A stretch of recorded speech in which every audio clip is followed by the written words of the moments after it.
Fala pessoal, bom dia, boa tarde, boa noite. Não sabemos o horário que você está assistindo essa live. Com grande satisfação, hoje eu e o nosso comandante master, o Coronel Luiz Carlos, esse cidadão que está à frente de vocês, estamos inaugurando o nosso podcast, nosso primeiro episódio. Coronel, satisfação imensa. Seja Obrigado. bem-vindo ao seu podcast, ao nosso podcast, ao seu podcast que está em casa. Isso tudo aqui, fala pro pessoal para que, qual a intenção que a gente está iniciando esse podcast hoje. Luiz Felipe, depois de muita luta, dias de luta, eu espero que hoje comece os dias de glória, né? Como dizia o nosso amigo Chorão. Foi bastante intensa a elaboração desse estúdio, tivemos diversos desafios, uma coisa que queima aqui, é outra que queima lá, mas hoje, graças ao bom Deus, estamos prontos. A ideia desse podcast, Felipe, é que nós consigamos fazer entrevistas com as pessoas que podem contribuir com a formação dos nossos jovens estudantes, com ideias de como ter motivação, desafios todos nós temos, seguir na vida, lutar e brigar e vencer, certo? A ideia é chamarmos educadores, policiais militares, militares das Forças Armadas e você que estiver nos assistindo, tiver interesse em participar, basta entrar em contato conosco no Zap 82, né? 996310611. Olha, eu quero participar do podcast do Coronel.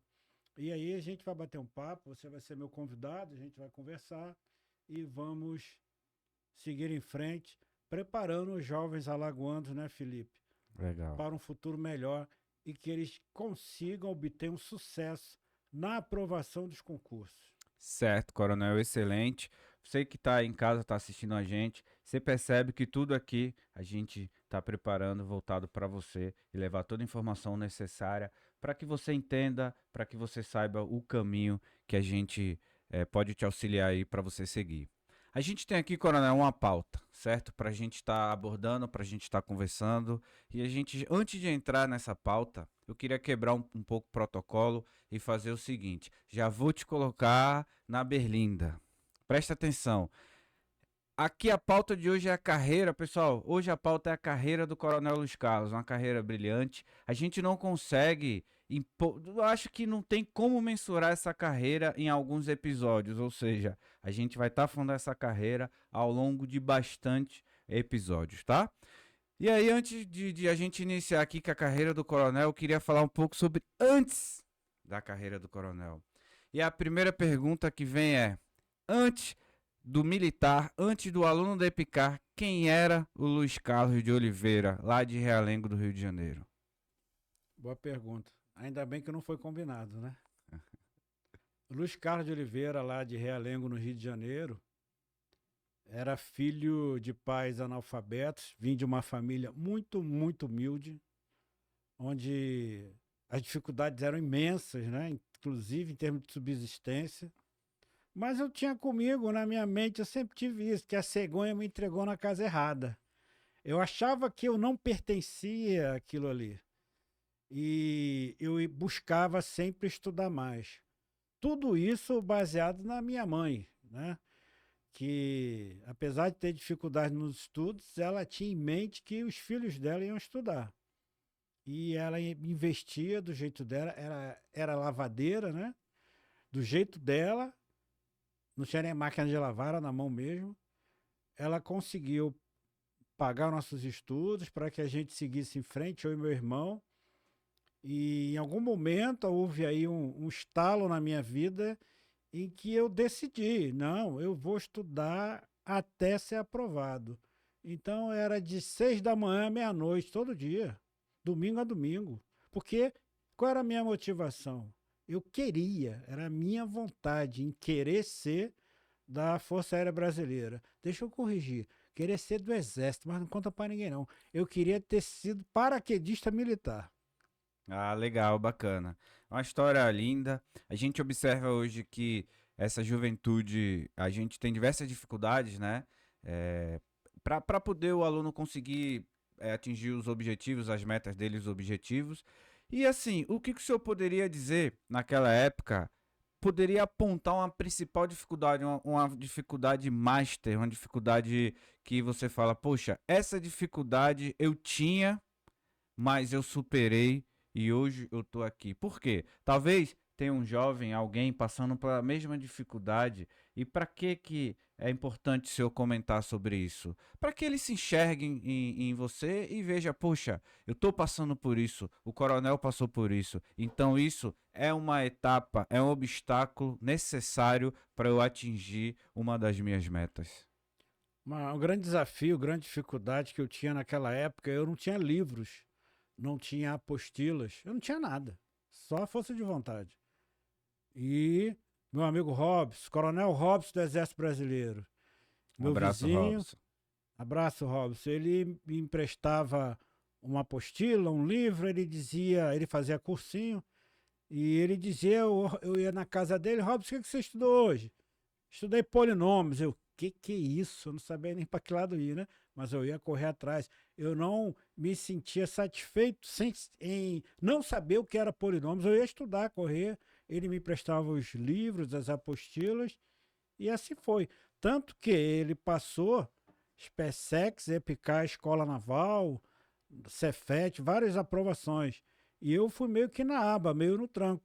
Então, uma grande ajuda foi o meu amigo, meu irmão Robson, lá do Rio de Janeiro, de ter me impulsionado junto com ele. Ele acabou me arrastando, me levando junto com ele.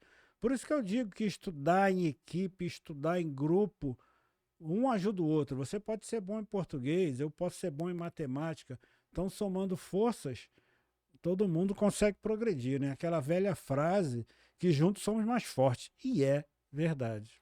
Aí eu te pergunto, hoje a gente está aqui com o nosso cenário, como o senhor comentou no início, que não foi fácil realmente. Sempre metas, sempre obstáculos a ser cumpridos, né? A passar por cima. Eu gostaria de entender que a gente tem esse cenário hoje lindo e maravilhoso. Hoje o senhor tem um escritório em casa onde você pode estudar. Se o senhor proporcionou boas condições para os seus filhos. Queria entender como é que era o seu local de estudo. Era aquela escrivaninha com um holofote, com água do lado, Ar-condicionado. ar-condicionado, televisão, fazendo assim, mamãe, traz um pão com ovo. Como é que era o seu cenário de estudo? Bom, nós não tínhamos uma mesa de estudo, né? Eu estudava sentado no chão. Literalmente no chão duro. Estudava ali. Ali era meu cantinho. Ia pro meu cantinho, me fechava e o mundo eu não queria saber o que estava acontecendo. Não tinha, não tinha esses meios. Por isso que eu digo, a pessoa tem um birô, tem uma mesa, uma cadeira, um escritório, ar-condicionado, uma geladeira farta, mas não sai do canto. Então, podemos afirmar que o local de estudo, claro, ajuda, né? Ajuda, Ajuda muito. mas não é um fator preponderante para você atingir os seus objetivos. Então o segredo é, como o senhor falou, é querer, independente Querer. de onde estiver, de família Eu humilde. estudava dentro do trem. Gente, sabe o que eu fazia, Felipe? Não tinha impressora, não tinha computador naquela época. Eu escrevia as fórmulas no pedaço de papel, dobrava, botava no bolso e ia dentro do trem, dentro do ônibus, decorando fórmula. Eu otimizava o meu tempo, eu não sabia nem o que era isso. Mas já que eu estou dentro do trem e dentro do ônibus, eu vou levar 1 hora para chegar no meu destino, eu vou estudando, eu vou decorando fórmula. E é bom o senhor comentar isso, porque para quem não sabe, ele é uma pessoa muito caprichosa, né? E todas essas formas que ele anotou, que ele dobrou, eu recebi. Ele me entregou. Não sei se eu dei o devido valor como deveria dar, mas eu recebi e com certeza isso me auxiliou e me ajudou bastante nos meus estudos, né?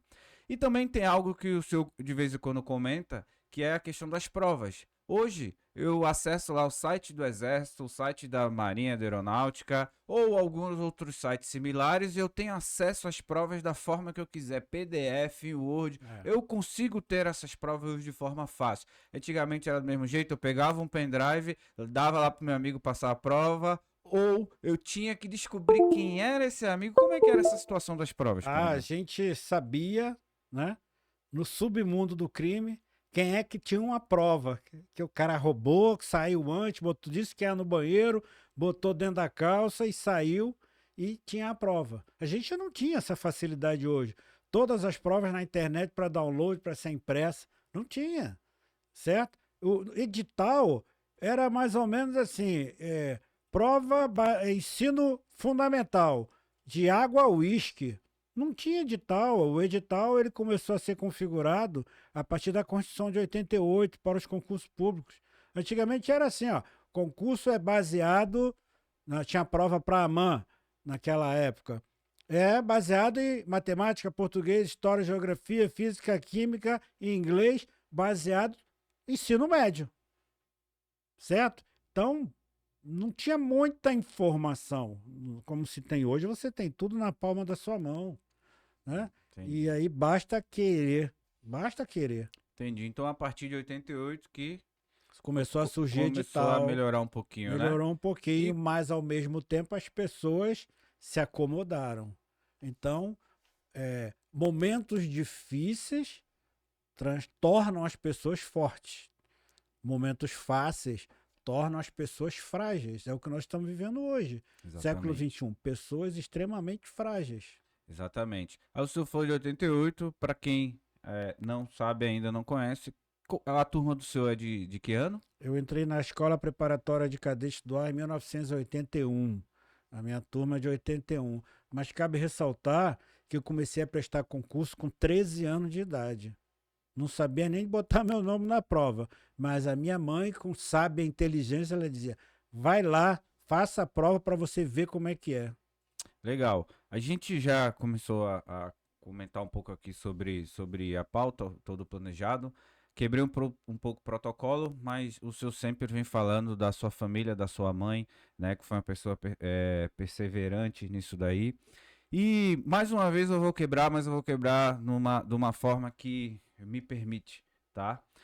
Me permitam, vocês que estão assistindo. E através da dona Aurenice, eu ia falar o apelido dela, mas não convém, que veio na ponta da língua. Dona Aurenice, que para quem não sabe é minha avó, aqui que tá à minha frente é meu pai, com muito orgulho. Sempre quando eu falo dele, eu só me emociono por conta de tudo que ele proporcionou para os meus irmãos e para toda a nossa família. E o que eu quero dizer para você, jovem, e eu vou deixar o coronel comentar um pouquinho sobre, antes da gente iniciar mesmo, literalmente, que através dele, através da perseverança dele, vindo de família humilde, lá do Rio de Janeiro, de Realengo, para quem não sabe onde é Realengo, pesquisa aí onde é que é Realengo. Então, se você reclama hoje de onde você está, do seu bairro, de todas as dificuldades que você tem, dá uma pesquisada sobre o bairro de Realengo, vê de onde o coronel saiu, todas as dificuldades que existem, e você observa que é possível vencer na vida. E por conta da decisão dele, lá com 13 anos de idade, com pouca instrução, né? Como já foi comentado, que a minha avó, a mãe dele é analfabeta, e é analfabeta, né? Hoje já. Não, mas na verdade, esse analfabetismo dela, ao longo que eu entendi, é que ela é muito mais instruída que muita gente que tem doutorado. Então eu posso afirmar que a minha avó é uma doutora da vida. Então talvez ela não tenha um diploma, né, escrito por alguém, mas a vida tornou ela uma doutora da vida ou mais além, né? Porque ela conseguiu transformar o senhor aí no cidadão que o senhor é hoje. Além de coronel, ele é uma pessoa exemplar para todo mundo, sabe?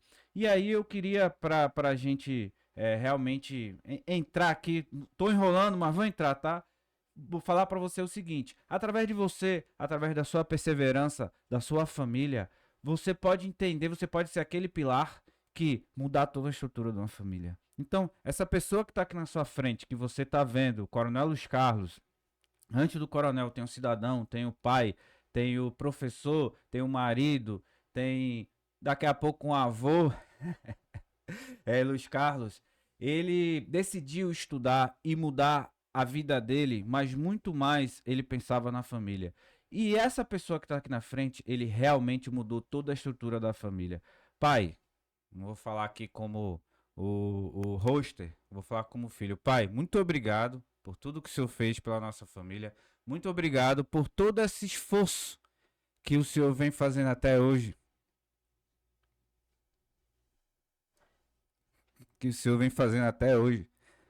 Por conta que eu sei que é difícil. Eu sei que esses momentos que a gente vem passando não é fácil. Só quem tá É segurando o tiro, fardo, porrada e bomba todo dia, o dia só quem tá todo. segurando o fardo que realmente sabe. Mas eu só tenho te agradecer por tudo que você Mas fez pela nossa família e vem fazendo até hoje. é o que eu sempre que eu falo pra você, né? É ter cai, levanta, a vida te dá uma rasteira, você vai lá e levanta. Nunca diga nunca e não desista. Você tem que pegar cada desafio, cada dificuldade, cada problema como um fator motivador para te impulsionar. Eu vou fazer só porque disseram que eu não conseguiria. Eu vou fazer, vou continuar em frente só porque deu errado. Eu vou consertar a televisão só porque ela queimou. Eu vou botar um ar-condicionado novo só porque ele queimou. Você não pode se entregar, não pode baixar a guarda nunca. Vamos lá. Legal. Vamos lá, pessoal. Então, a gente continuando aqui. Então, já me apresentei, sou o Luiz Felipe, né? Mas mais um pouquinho, sou o Luiz Felipe, sou filho do coronel, sou um dos proprietários do IPM, sou professor de faculdade, sou professor de cursinho, sou da área de tecnologia da informação. Hoje, com orgulho, eu posso dizer que eu sou um mestrando, toda a dificuldade que eu já tive de estudo, mas eu sou um mestrando, tá? E eu gostaria de começar aqui, coronel, como que foi essa parte iniciando a sua carreira? Como é que foi esse primeiro ingresso? Eu estudei em colégio militar minha vida toda e eu senti uma dificuldade que o que é o tal do bicho, né? Quando você entra na escola no primeiro dia, eu fiz algo errado, não sei, também estava perdido na época, que foi o seguinte, na hora que a gente saiu de forma, falaram assim, ó, fora de forma, aí cada um por si ali, né, vai fazer o quê? Vai beber água, eu sentei no chão. Porque eu acho que, não sei, sempre eu gostei de escorar minha coluna, porque eu sinto dores na coluna há muitos anos. Então eu sempre gostei de escorar minha coluna. Então eu sentei no chão, passaram os veteranos e eu já tomei a minha primeira porrada porque eu estava sentado no chão.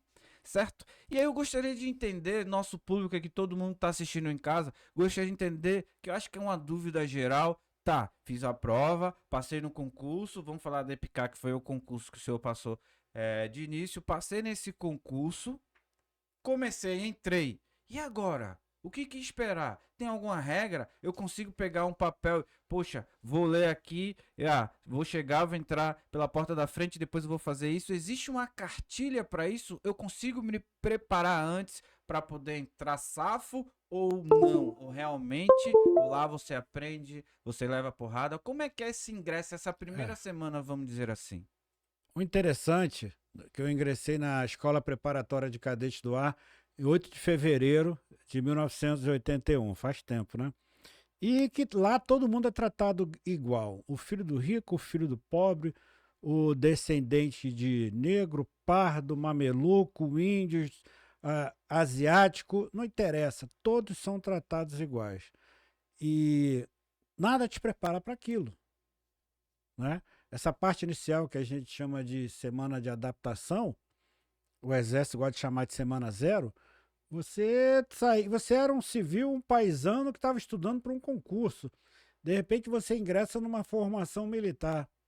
É marchar o dia inteiro, ralar, aprender regulamento, ordem unida, utilização de armamento, como é o uniforme, regulamento de uniforme, não pode ter cabelo grande, fazer barba. Você não tinha nem barba, mas tinha que fazer a barba, porque eu tinha 15, 16 anos. Enfim, toda uma doutrina da vida militar, que ali é uma escola preparatória. Depois nós iríamos para a Academia da Força Aérea. Só que, volta a frisar, naquele momento nós não tínhamos tanta informação. A gente não tinha internet. Hoje na internet você clica lá, vai no YouTube, o que é EPICAR, o que é a Academia da Força Aérea, o que é ser um piloto de caça, um piloto de transporte, um piloto de helicóptero. Hoje você tem isso. Antigamente não. Era meio que vamos indo, né? Você sabia que tinha que passar 3 anos e ser aprovado, porque você estava fazendo o seu ensino médio, tinha que passar de ano. No meio militar, passar de ano é ser promovido, do primeiro para o segundo ano, para o terceiro ano. E ao final do terceiro ano, para ir para a Academia da Força Aérea, você tinha que ter aprovado no ensino médio, passar de ano, como se dizia, e ainda passar no exame médico barra pesada. Eu tenho diversos amigos de turma que não conseguiram prosseguir para a AFA por problemas de exame médico. Naquela época, o que ainda é assim, né? É vista e coluna. O que reprovava não podia, não tinha essa coisa de recurso, pode operar. Não, antigamente tudo era muito mais difícil. Entendi, coronel. A Epicar, eu queria fazer uma comparação da Epicar com a AFA. Mas antes, eu queria entender o seguinte. O aluno tá lá no primeiro, segundo, terceiro ano na AFA. Aí tem essa parte de ordem unida, essa instrução militar. Na minha época chamava de ICM, Instrução Cívica Militar, né? E como é que funciona essa questão do aluno precisar aprender toda essa parte do âmbito militar, do meio militar, e também ele precisa estudar. Ele precisa estudar as matérias para poder passar de ano. Como é que é essa questão na Epicar? É, já viu aquele cara no circo equilibrando dois pratos? Então, na vareta, você tem que equilibrar o teu lado acadêmico com o teu lado militar. Você vai fazendo as duas coisas ao mesmo tempo. E depois na AFA, ainda coloca mais um prato e mais uma vareta para os aviadores. Você tem que aprender a voar. Então, é meio que um malabarismo mesmo. Mas o ingresso na Epicar e depois indo para a AFA, o senhor percebe que essa transição ela se torna mais fácil do que um aluno hoje já ingressando na própria AFA? Quem vem da EPICAR e ingressa na AFA já sabe o que é o militarismo, já entende hierarquia e disciplina. Ou, normalmente o paisano que entra direto na AFA, que a gente chama de PQD, existe toda uma mistura, todo mundo, os civis que passam direto para a AFA, eles são incorporados à nossa turma que vem da EPICAR. Depois de um ano, está todo mundo misturado, você não sabe quem é PQD, quem vem da EPICAR, surge essa dúvida, porque fica todo mundo igual. Vira uma irmandade, todo mundo rala junto, sofre juntos, estuda junto e vira um corpo único, entendeu? Uma turma única. Ah, legal. Bacana.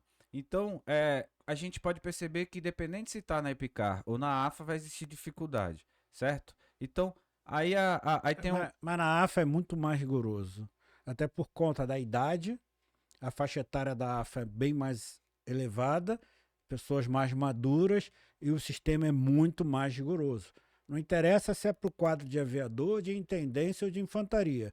A vida do cadete não é fácil para nenhuma desses três quadros de formação, né? Legal. A gente está conversando muito com o público que que está querendo ingressar, né, nas Forças Armadas, mas, por exemplo, se a gente estivesse conversando agora, que está assistindo em casa, o cara que está lá, um cadete, um aluno que está lá dentro, o senhor passou dificuldade lá dentro? O senhor pensou em desistir? Teve momentos realmente que o senhor olhou assim e fez: será que isso é para mim mesmo? Será que eu consigo passar?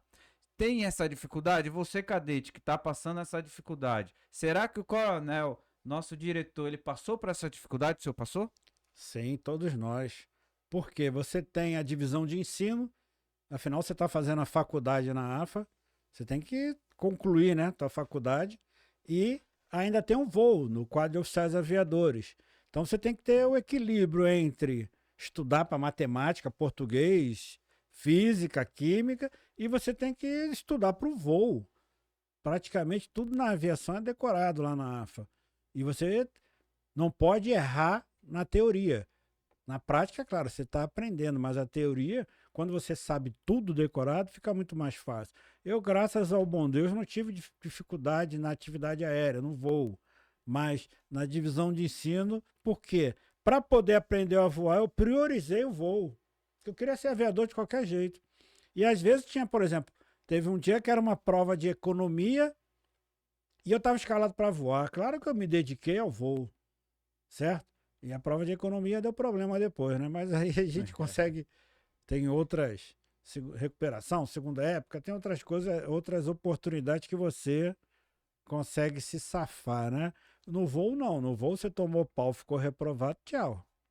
E se errar lá em cima, acho que dá ruim, né? É passar só de ida. Deixa eu perguntar uma coisa, é possível elencar duas possibilidades? O que há de mais difícil dentro de uma escola militar e o que há de melhor? É possível elencar? O que é mais difícil é a distância de casa, o regime de internato, certo? você por você mesmo, você com o Papai do Céu, você tem aí um amigo, dois, três amigos que acabam se juntando, um ajudando o outro para seguir em frente. Essa parte são 4 anos longe de casa, mas 3 anos de EPICAR, 7 anos. Tem gente que entra direto na AFA. E isso tudo faz com que você acabe criando, como eu disse, um espírito de corpo junto aos seus colegas de turma. Mas a incerteza, a incerteza se você vai se formar ou não. Por quê? Quem era desligado no voo, alguns foram, boa parte, eles foram aproveitados. Era desligado no voo, ia para a intendência ou infantaria. Mas aquele que queria ser aviador, que foi para a intendência, ele não queria ser intendente, ele queria ser aviador. Só que não conseguiu aprender a voar. Essa incerteza é que hoje dizem que é estresse, é estressante, né? Hoje dizem que tá todo mundo estressado. A vida do cadete é 4 anos de estresse e ninguém morre. Todo ano se Todo forma, né? mundo se forma, né? E o que há de melhor? O melhor é quando você começa a ver, colher os frutos dessa sua dedicação. Quando você tira uma nota boa na divisão de ensino, quando você tira uma nota muito boa no voo, todo voo é avaliado, né? Todo voo você recebe uma ficha de voo e com uma nota. E quando você faz um bom voo, tem a nota boa, isso aí te joga para cima, né? Por exemplo, voo de formatura, você aprender a voar um avião próximo do outro. No início você fica ali meio na dificuldade, mas com o tempo você vai aprendendo e as coisas acontecem, né? E é bem legal quando você consegue ficar, que chega um momento que você para de voar com o instrutor, que a gente chama de voo duplo, e vai voar solo. Vai voar sozinho, você e Papai do Céu. E aí, você se garante, né? Então rola essa dificuldade se você vai conseguir ir sozinho ou não. E por aí vai. Aproveitando essa oportunidade que o senhor falou do voo, é, é, é, como é que é o nome que o senhor disse? Que é um próximo do outro, que faz aqueles, principalmente que faz a Esquadrilha da Fumaça, que ele... Não, mas a Esquadrilha da Fumaça tá no outro nível, muito mais elevado, É né? porque hoje eu recebi um dia desses um vídeo onde tinha, como é que se fala esse voo que é paralelo, um do lado do É outro? voo de Voo formatura. de O formatura, né? cadete, ele aprende no terceiro, na minha época era no terceiro e quarto ano da AFA, a voar voo de formatura, um avião próximo do outro. Mas as manobras não chegam nem próximas, né? Mas eu recebi esses dias um vídeo exatamente isso. Esse voo de formatura, os aviões próximos. E aí me perguntaram, é difícil fazer isso? Será que a seguinte a pergunta foi assim: será que o piloto tá aqui, tá pilotando, aí ele vai olhar pro amigo, e aí, como é que tá? Nessa hora, será que não bate? Porque eu já vi pessoas dirigindo que você vai olhar pro lado, ele puxa o volante, Você né? tá o tempo todo olhando pro avião do líder, né? Você pilota o avião dele, você olha para ele. Se você for olhar para outra coisa, chance de colisão. Mas é bem interessante, bem emocionante você voar próximo, fazer as acrobacias na ala. É uma fase do voo importante, como o voo de instrumento, que é você voar olhando para o instrumento, acreditar naquilo que os instrumentos estão te falando, os aviões, do avião, né? Enfim, é todo um trabalho que é feito ao longo da. Tudo é pensado. Eu, hoje eu entendo que a Academia da Força Aérea é um mundo perfeito. Lá tudo é pensado para que os oficiais aviadores de intendência ou de infantaria eles sejam excelentemente formados. Um oficial da Força Aérea que fez a academia da Força Aérea, ele está muito acima em nível intelectual, a formação do cidadão e capacidade em superar as dificuldades. Eu percebo que as dificuldades que a gente enfrenta em conjunto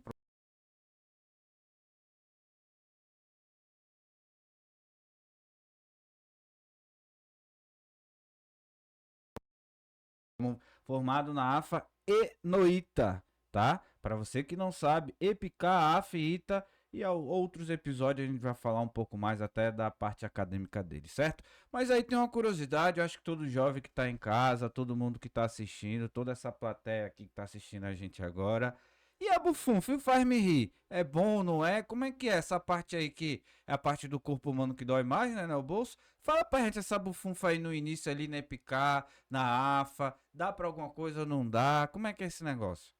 Eu costumo dizer que nem tudo é dinheiro, né? É a realização profissional antes de tudo. Você lá como aluno ou cadete, você vai ganhar ajuda de custo. Mensalmente, como o próprio nome diz, é para você se custear, pagar um lanche, pagar uma passagem, ir ao cinema. É muito pouco, R$ 1.500 no dinheiro de hoje. Mas eu ainda, o pouco que eu ganhava, eu ainda mandava para casa, né? Ainda mandava para minha mãe, para ajudar lá. Enfim, era o suficiente para você se bater, porque você tem café, almoço, janta, ceia, lavanderia, cinema dentro da IPCA e dentro É da AFA. importante falar Você isso tem para. É tudo isso. importante. Exame médico, você tem plano de saúde, plano dentário. Então, praticamente, você não tem muito com o que gastar, né? É importante E comentar isso. esse dinheiro acaba para você ali comprar uma besteirinha ou outra, não fazer igual Cadete Diego, que está no quarto ano da MAN, ganhava R$ 1.000 de salário e comprou um tênis de 2.000. Ele está pagando tênis até hoje, né? Um abraço, Diego. Legal, legal. E para quem você comentou do Diego, né? É bom informar que a gente vai ter agora no final do ano a formatura. Fala um pouquinho, pessoal, do nossos A alunos. formatura. Agora, no final de 2024, como o IPM começou em 2017, agora no final de 2024, teremos a nossa primeira turma com oficiais formados. Nossa primeira turma vai ser oficial. 4 na AMAN, um na Escola Naval. E vai ser uma grande vitória, né? Eu me lembro como se fosse hoje que tem o Diogo, que está na Escola Naval, ele e o irmão dele, o Diego, entraram na secretaria. Coronel, eu vim trancar. Por quê? Porque o IPM está muito difícil, o nível é muito alto. Eu falei, volta para a sala de aula. Dei um esporro neles e mandei eles voltarem para a sala. O final do ano agora eles vão sair oficiais. Um da Marinha, outro do Exército. Aí eu pergunto, e se eu tivesse aceito a desistência deles? Vontade é um negócio que dá e passa, certo?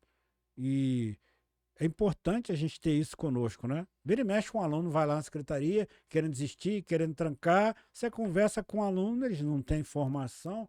Às vezes o pai e a mãe também não têm tempo ou não têm a informação necessária. A gente orienta e a molecada está se formando.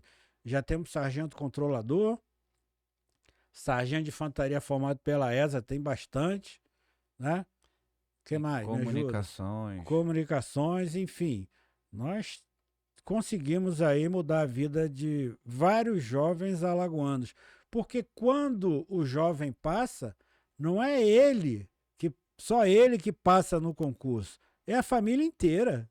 A família inteira é contaminada, contagiada por essa aprovação. Simplesmente muda tudo, né? É bacana o senhor falar essa questão do Diego, né, Diogo, da desistência. E é comum a gente receber no IPM o aluno querendo desistir, cheio de dúvida. Talvez não é nem desistir, é cheio de dúvida e não sabe qual o caminho levar. E aí, tem algo que o senhor fala sempre que dependendo da dificuldade, vai sentar e vai estudar, estudo em quantidade, né? Então, para quem está nesse exato momento, parou para assistir esse vídeo da gente, mas está estudando em casa e está com essa dificuldade, pensando em desistir, o que, que o senhor falaria para ele? Olha para aquela câmera dali e o que o senhor falaria para ele? Desistir não é uma opção, né? Não é uma opção. Ponto. Dificuldade todo mundo tem. Agora você não pode pegar o seu problema, a sua dificuldade e viver o resto da tua vida correndo atrás do rabo em volta dele. Daqui a 30 anos você está falando de algo que aconteceu há 30 anos atrás. Você não evoluiu, não progrediu. Está no mesmo lugar. Então, continue acreditando em você, em Papai do Céu e naquela pessoa que eu sempre falo, aquela pessoa que aparece no espelho. Você tem que combinar com ela a mudança do teu futuro. A gente não pode chegar lá na frente. Imagina, eu tô com 59 anos de idade, você chegar aos 59 anos e não produziu nada, não fez nada. E aí? É meio decepcionante para você mesmo. A maior competição que você tem é contra você. Você está competindo contra você o tempo todo. Estude, nunca diga nunca que você vai vencer. Interessante. Coronel, a gente já está entrando aqui na reta final da nossa conversa, certo? E eu queria entender assim, por que, para quem está em casa poder entender um pouco melhor, por que o senhor tomou essa decisão de abrir o Instituto Preparatório Militar, abrir o IPM em Alagoas, e a gente está aqui com grandes resultados, né? Resultados significativos. Esse ano que passou, para quem ainda não sabe, nós tivemos o primeiro colocado para o concurso da ESA. Para quem não sabe, o concurso da ESA é nível nacional, tá? O Alexandre, um abraço, Alexandre. O que levou o senhor a tomar essa decisão? Primeiro, eu tive um pouco de dificuldade quando eu fui para a reserva de trabalhar para os outros. Eu fui professor e coordenador na antiga faculdade FAT, hoje o MJ, aqui em Maceió. Fui muito bem tratado, tinha autonomia e liberdade, mas eu não me sentia à vontade de estar trabalhando para os outros. Eu sempre quis ter o meu negócio, certo?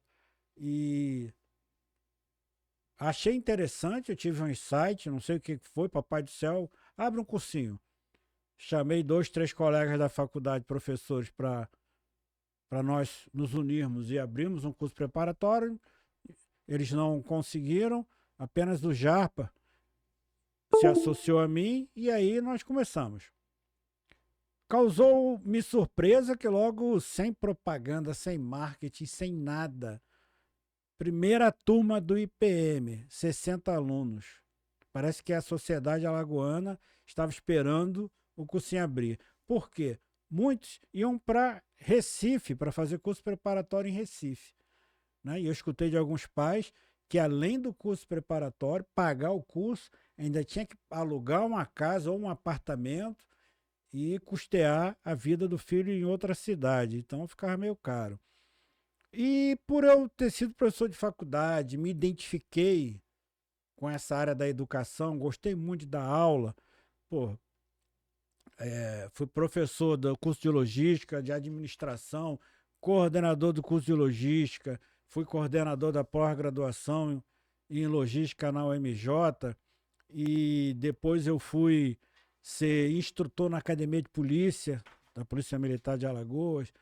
Eu sou instrutor de todos os cursos da academia, do CFO, curso de formação de oficiais, do curso superior de polícia, que agora está mudando o nome para curso de comando de Estado-Maior, né, que são os majores e tenentes-coronéis, tem que ter esse curso pré-coronel, e o curso de aperfeiçoamento de oficiais. O capitão tem que fazer esse curso para ser promovido a major. Então, com muito orgulho que eu colaboro lá com a Academia de Polícia aqui de Alagoas.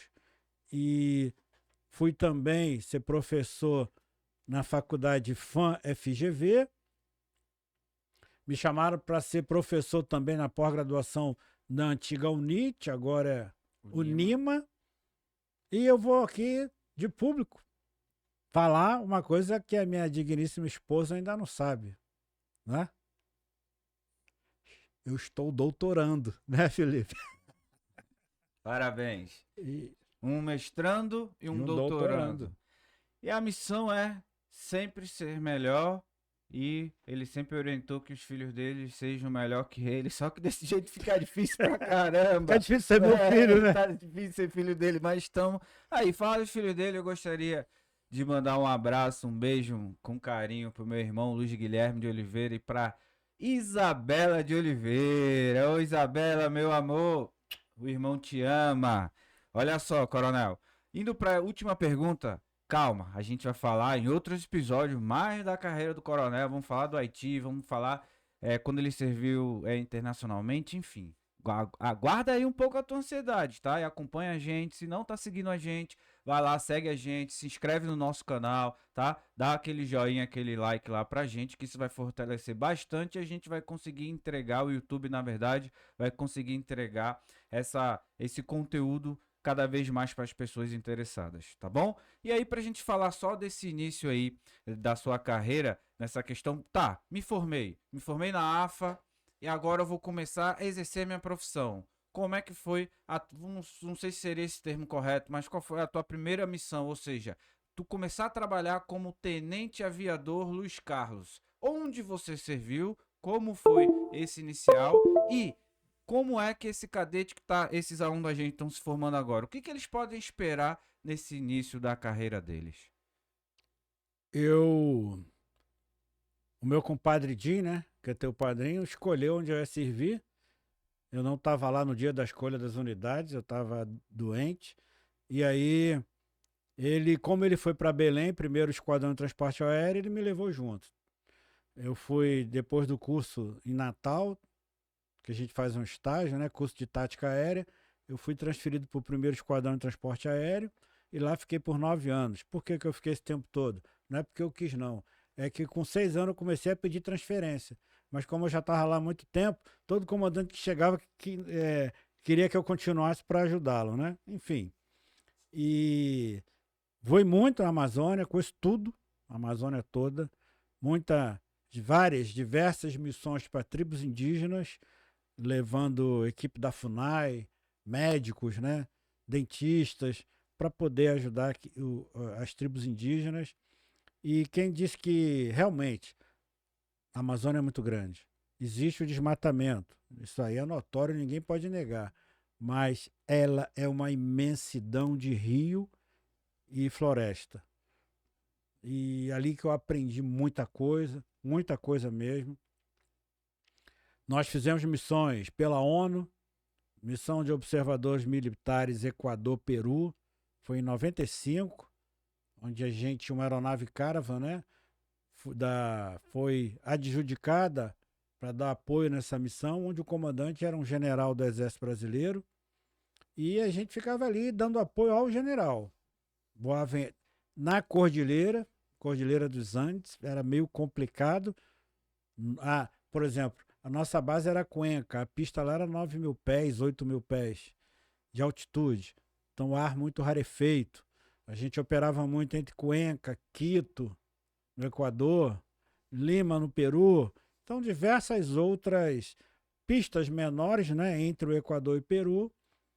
E a gente voava ali dando um pouquinho de chance, né? Rasgando um pouquinho de cautela. Tanto que eu tive uma formação de gelo barra pesada decolando de Quito e tivemos que tomar umas ações bem rápidas ali para a coisa não evoluir, não se transformar num problema maior. E depois, como capitão, eu fui transferido para a base aérea do Recife, servi lá na base aérea do Recife, depois fui para o Parque de Recife, do lado ali, onde eu pude desenvolver bastante essa parte de piloto de ensaio, piloto de teste, cara, tem vários nomes, né? Onde você, por exemplo, você leva o teu carro na autorizada, é feito um serviço de manutenção e alguém vai dirigir para testar para ver se aquele serviço for ok. Na aviação também. Você leva o avião para fazer uma revisão, troca tudo, revisa tudo, e depois vai alguém lá testar, pilotar para ver se está tudo funcionando. Isso que é confiança, desculpa atrapalhar, mas isso que é confiança nos mecânicos de voo da aeronáutica, hein? E eu era um dos bruxos, né? Que era o nome que a gente chamava, nossa nickname, né? Era bruxo. E aí nós fazemos esses voos no Chavante, principalmente. Learjet, HS.